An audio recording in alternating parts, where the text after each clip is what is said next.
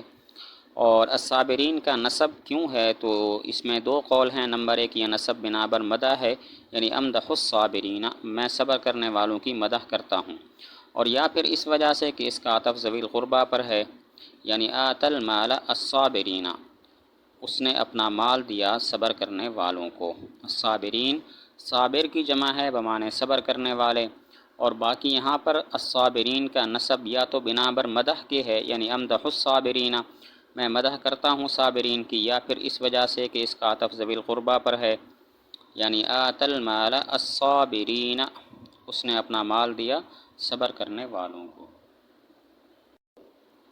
فی البأساء والضراء وحین البأس، یعنی تنگی، تکلیف اور جنگ کے وقت صبر کرنے والے۔